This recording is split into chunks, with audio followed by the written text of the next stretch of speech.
Bonjour, chers êtres humains. Salut. Qu'est-ce que tu fous là, toi? Eh ben on doit faire la vidéo ensemble aujourd'hui. Oh merde, c'est vrai. Mais ça va pas poser problème qu'on ait la même voix? Aucune idée. Au pire, je peux parler comme ça si tu veux. Non, on va rien comprendre. D'ailleurs, c'est vraiment bizarre qu'on a la même voix. J'avoue. Bon, passons. Et du coup, on parle de quoi aujourd'hui? On parle d'une œuvre vraiment mauvaise, Sword Art Online. T'es sérieux là, c'est excellent. Attends, c'est pas toi qui trouvais Elfen Lied mauvais? Ouais. Ok, bah il va falloir qu'on discute.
Ok, Sword Art Online est à l'origine un light novel écrit par Reiki Kawahara, un auteur slash scénariste japonais qui compte surtout deux œuvres majeures à son actif, Sword Art Online et Axel World, de light novel de science-fiction qui traite plus ou moins du rapport de l'homme face au virtuel. À l'origine, il avait écrit Sword Art Online en 2002 pour participer à un concours où il a malheureusement été disqualifié car le roman en question contenait trop de pages. Mais il fera son retour en 2008 pour un autre concours qu'il gagnera avec Axel World. Après cette victoire, il sera contacté par l'éditeur ASC2 MediaWorks pour reprendre son ancien projet Sword Art Online qui aura un certain succès mais qui explosera surtout en 2012 lors de la sortie de son adaptation animée produit par A1 Pictures, un très célèbre studio qui a déjà accouché d'un bon paquet d'animés, et quand je dis un paquet, c'est vraiment un paquet. Cet animé a été réalisé par Tomohiko Ito, dont c'est la première réalisation, mais qui avait déjà exercé en tant que storyboarder sur un certain nombre d'animés, dont notamment l'adaptation de Death Note par le studio Madhouse. Après son succès avec la saison 1 de Sword Art Online, il deviendra réalisateur attitré de la saga et aura l'occasion de réaliser un autre animé avec le studio A1 Pictures, Erase, qui lui aussi aura un énorme succès et qui pour moi est vraiment mérité. Et pour finir avec la réalisation, la musique a été confiée à Yuki Kajura, une de mes compositrices préférées avec à son actif la bande originale de Puella Magi Madoka Magica, la série des films Kara no Kyukai, Fate Zero et comme je le disais, Sword Art Online. On a donc du beau monde qui travaille sur un animé couronné de succès et qui, même s'il n'a pas convaincu tout le monde, est sûrement l'un des animés les plus connus de sa génération. Et c'est mérité.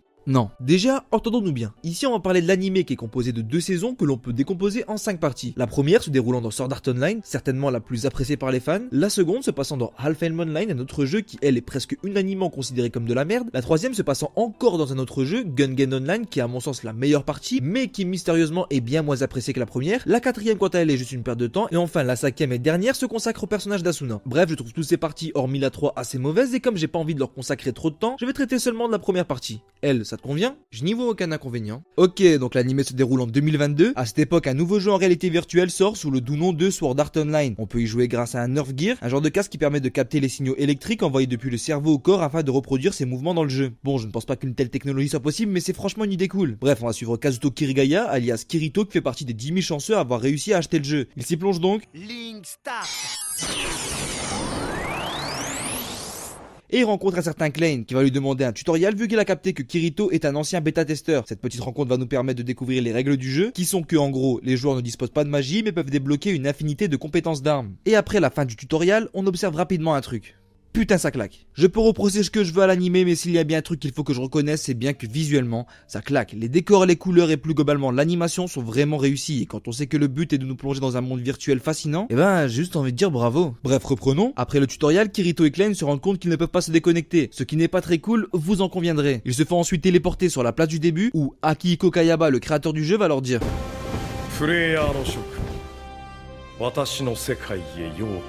parce que en effet c'est bien le cas vu que les joueurs sont coincés dans le jeu tant qu'ils n'auront pas franchi tous les niveaux de l'Aincrad, sachant que s'ils meurent dans le jeu, ils meurent dans la réalité et que si l'on retire le casque de force dans la réalité, on meurt aussi. Ah et comme cadeau final, ils retrouvent leur apparence de la réalité.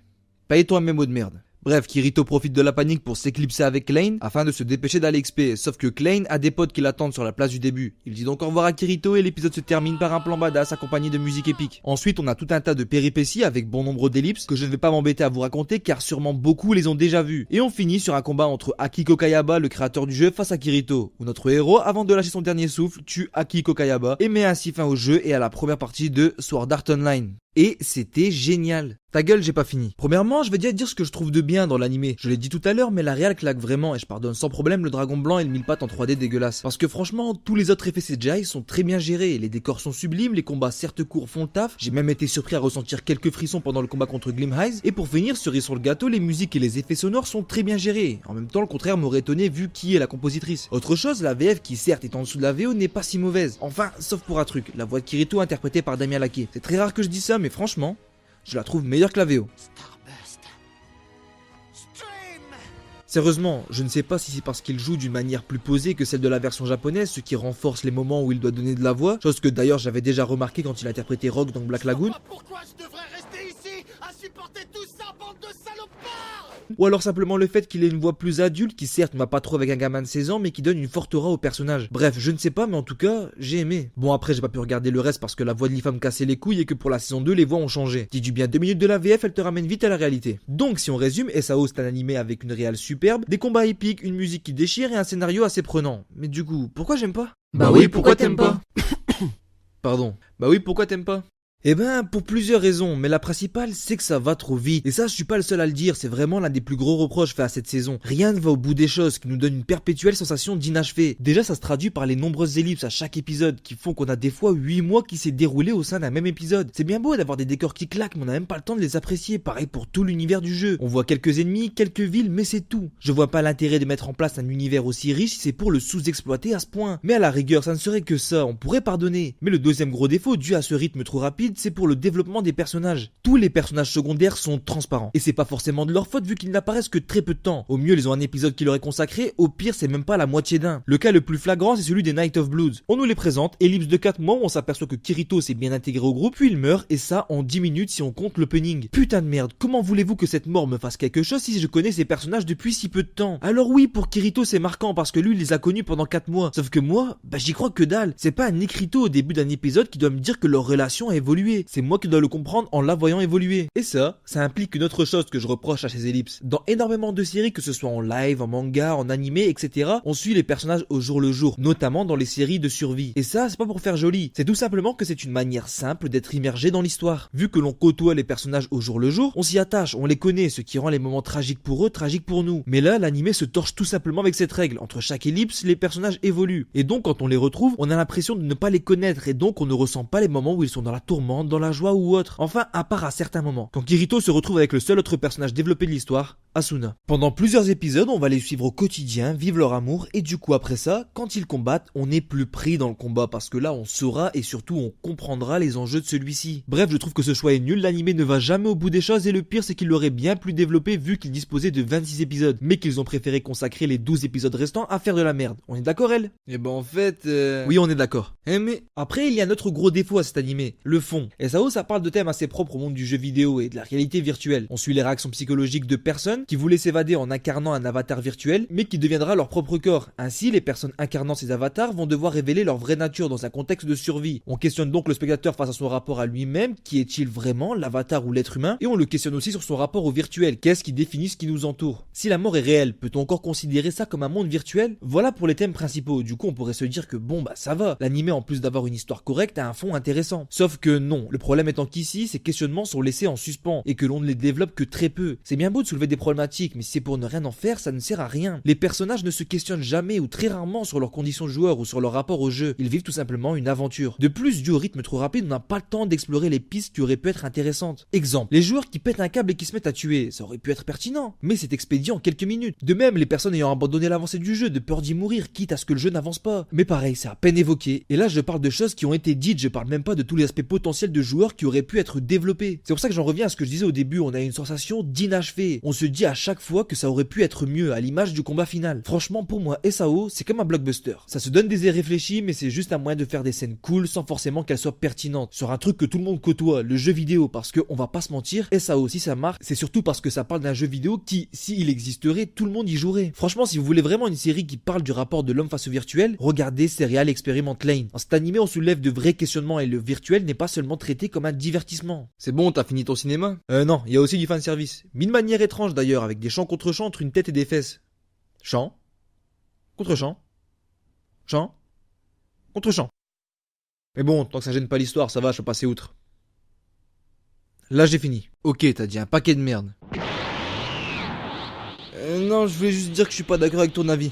Range cette main s'il te plaît. Préfère ça. Bon, si je dois résumer tes arguments, c'est de 1, un rythme trop rapide, ce qui entraîne un univers et des personnages sous-développés, et 2, un fond qui n'est pas traité, mais juste évoqué sans réel questionnement derrière. Et du fanservice. Oui, et du fanservice. Bon, commençons donc par se pencher sur le cas du rythme. Et à mon avis, c'est que en plus d'être une grande qualité, c'est une démonstration que l'auteur prend réellement en compte son sujet. Ce défaut pour moi existe juste car les gens, dont toi, se trompent sur les intentions narratives de cette partie. SAO, que l'on le veuille ou non, c'est de la survie. Et quel est l'intérêt principal d'une histoire de survie? Je dirais développer des personnages ou un contexte politique. Exactement. La survie, que ce soit au cinéma, en littérature, en animation, etc., c'est un moyen de développer des personnages et ou un contexte politique. Car grâce aux conditions extrêmes inhérentes au genre, on peut s'intéresser au comportement humain, ses priorités, ses convictions, ses motivations et plus globalement sur sa condition d'être humain. Doit-il garder son humanité au détriment de sa vie ou plutôt choisir sa survie avant tout? Le contexte, contrairement à un autre, lui obligeant à faire un choix. Les questions peuvent changer, mais globalement, le principe reste le même. Faire évoluer la psychologie et ou la politique d'un système mis en place. Et ce principe s'applique à tous les univers de survie. Post-apo, dark fantasy, survival game, univers carcéral, mafieux, etc., etc., etc. Et donc, pour en revenir à SAO, on est ici dans le premier cas. Soit faire évoluer un personnage grâce à des conditions extrêmes. Et ce personnage, c'est Kirito. Et uniquement Kirito. Pour moi, ton erreur est dans l'interprétation même du message. On suit les réactions psychologiques de personnages qui voulaient s'évader en incarnant un avatar virtuel. Moi, je pense plutôt qu'on suit l'évolution d'un personnage qui voulait s'évader en incarnant un avatar virtuel. Et c'est de cette erreur que pour moi, on se trompe sur la question du développement de l'univers et des personnages. Ici, le but n'est pas de nous montrer différents types de réactions face à cette situation, mais de nous montrer les réactions d'un personnage. Les autres ne servent qu'à faire évoluer Kirito, rien de plus. La mort de Diavel va faire prendre conscience à Kirito que dans ce monde, il doit penser aux autres. La mort d'Enekodan va lui rappeler que s'attacher, ça peut faire mal alors qu'il commençait tout juste à s'ouvrir aux autres, etc., etc., etc. C'est pas toi qui disais dans la vidéo sur Elfenlied qu'avoir des personnages creux n'est pas un défaut si leur développement n'est pas utile pour l'histoire qui nous est racontée?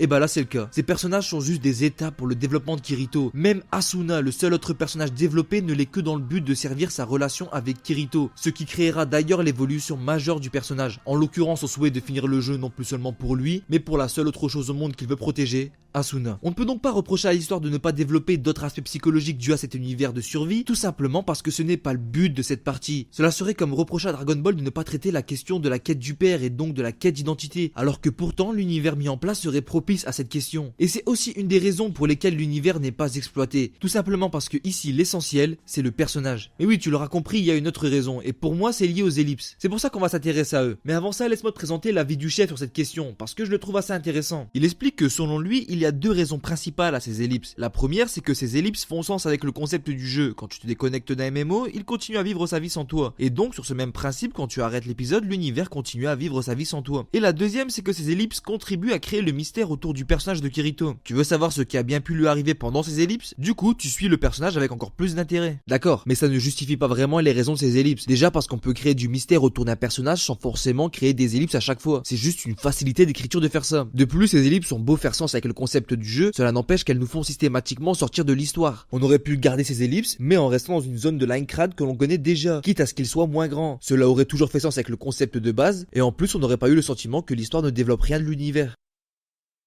À moins que justement le but est de nous faire prendre du recul sur la situation du joueur de Kirito et donc que... Exactement, t'as compris. Mais laisse-moi citer une phrase dite par Kirito dans la saison 2 qui pour moi en plus d'être très vraie représente bien la situation. Lors d'un dialogue qu'il a avec Asuna, celle-ci lui demande quelle est pour lui la différence entre les mondes virtuels et la réalité. Et lui répond tout simplement, la différence entre le monde réel et les mondes virtuels c'est la quantité d'informations. Et cette phrase je la trouve très pertinente dans le cas présent et je trouve aussi qu'elle traduit bien la démarche de cette partie 1. Les ellipses, l'univers sous-exploité, le manque d'informations sur le fonctionnement de celui-ci, etc. Tous ces choix sont voulus car à chaque chaque fois, il nous ramène à notre condition de spectateur qui regarde un homme évoluer dans un jeu vidéo. Ce qui fait très sens avec les problématiques soulevées, car Kirito est conscient qu'il est dans un jeu. Et la narration nous renvoie aussi au fait que l'on regarde un joueur. Et pour moi, la chose qui montre bien que cet aspect de narration est maîtrisé, c'est la période où Kirito vit avec Asuna. Tu l'as dit toi-même, à cette période, la narration prend son temps. Et donc, on comprend les relations entre les personnages, on peut s'attacher à eux et surtout, on est pris dans l'univers. Ce qui est le but, car justement, à ce moment, Kirito a cessé d'être face à un jeu, mais face à une vraie relation. Et c'est en ça que SAO est intéressant, car l'intérêt n'est pas dans l'univers du jeu, mais dans le rapprochement de cet univers avec le monde réel. Chose qui d'ailleurs fait beaucoup défaut aux autres animés avec le même concept. C'est pour ça que la narration est construite de cette manière. Quand Kirito est conscient qu'il est dans un jeu, on en est conscient. Et quand pour lui le jeu devient la réalité, il le devient pour nous aussi, car on est pris dans l'univers. Et cela renforce encore plus l'avis que j'avais exprimé au début. Soit que le plus important dans cette histoire, c'est l'évolution de Kirito et pas du reste des personnages. Donc toutes les critiques sur le fait qu'il y a un manque de développement d'univers et des personnages, et celui que la narration va trop vite sont infondées, et montrent une réelle incompréhension des intentions de base du récit. Et maintenant, j'aimerais bien revenir sur ta phrase qui m'énerve au plus haut point. SAO, ça a marché seulement parce que ça parle de jeux vidéo, rien de plus. Moi j'ai envie de te répondre, et alors? Déjà c'est faux, mais j'y reviendrai plus tard. Et oui, ça parle d'un jeu vidéo grave cool, et oui, tout le monde de nos jours joue aux jeux vidéo. Mais je ne vois pas où est le problème. Un auteur qui reste en phase avec la réalité de son public, afin de lui proposer une histoire cool, qui lui parle, qui le fait rêver. En plus de proposer un questionnement face à son rapport au virtuel, c'est pas un problème. Oui, ce questionnement peut paraître ridicule face à Serial Experiment Lain, mais il en faut pour tout le monde. Je suis d'accord pour dire que Lain est un chef-d'œuvre et que c'est sans doute celui qui traite le mieux la question. Mais faut pas oublier que c'est pas une œuvre facile d'accès. Même au sein de la communauté fan d'animation, peu de personnes le regardent jusqu'au bout, ou comprennent la moindre chose à ce truc. T'as qu'à tout simplement taper top animé sur GodTube, tu verras, il est introuvable. Tout simplement parce que ça ne parle pas aux gens, alors que SAO, oui. Il propose un message certes plus simple, mais dans un animé plus digeste et qui est prenant. En plus de bouleverser son média à sa façon. Parce que oui, ne pas voir que SAO apporte à son média, c'est se voiler la face. Parce qu'il suffit de regarder le nombre de light novels et d'animés qui ont suivi et qui traitent tous de la réalité virtuelle. Et même plus généralement, le genre Isekai lui-même a été marqué par SAO. Ne serait-ce que par le nombre d'adaptations animées de ce genre après le succès de SAO. Comme le fameux Erase que tu citais en début de vidéo. Et c'est le cas pour plein d'autres. Donc oui, SAO a eu un impact sur son genre et sur son médium. Et ce serait nier la réalité que de dire le contraire. Et non, SAO ça ne marche pas simplement parce que ça parle de jeux vidéo. Et pour prouver cela une bonne fois pour toutes, il suffit de regarder le nombre incalculable d'animés reprenant le même concept, soit un jeu vidéo grave cool, mais qui sont bien moins appréciés. Comme par exemple Axel World, fait par le même auteur et avant SAO. C'est bien beau tout ça, mais ça n'enlève rien à cette sensation d'inachevé. Ça a beau être voulu, c'est quand même désagréable. J'ai largement préféré la troisième partie qui, elle, traitait son sujet sans pour autant nous laisser sur cette sensation. T'es sérieux là ? Tu sais, un animé ne doit pas forcément nous laisser avec une sensation agréable pour être bon. Et tu parles de la troisième partie, tu peux la préférer, là n'est pas la question et cela mériterait qu'on en parle plus en profondeur. Mais tu dois avouer qu'en termes de narration, elle est bien moins intéressante que la première, car elle est certes bien maîtrisée, mais elle ressemble à beaucoup d'autres. Pour finir, je peux pas dire objectivement que SAO est un chef-d'œuvre, ne serait-ce que par la qualité de ses arts qui peuvent passer de très bons à très nuls. Mais je trouve vraiment ça grisant de découvrir ce que la franchise peut devenir dans le futur. Ok, c'est bon. Je veux bien reconnaître que j'ai peut-être injustement critiqué cette première partie en tant que telle. Mais je reste sur mon avis, l'anime a surtout fonctionné parce qu'il était l'un des premiers à parler de jeux vidéo et de réalité virtuelle. Parce que certes, beaucoup d'autres n'ont pas eu son succès, mais certains l'ont eu et en plus avec beaucoup moins de qualité que SAO. Genre No Game No Life, donc ton argument n'est vrai qu'à moitié. Attends, tu veux vraiment faire un débat maintenant sur No Game No Life ? Vas-y, comme tu veux, je te laisse présenter. Avec plaisir. Donc, No Game No Life est un animé du studio Madhouse, très célèbre studio qui a déjà travaillé sur...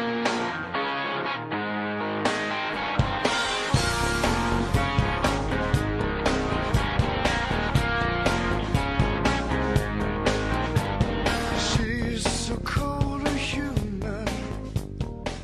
It's something human.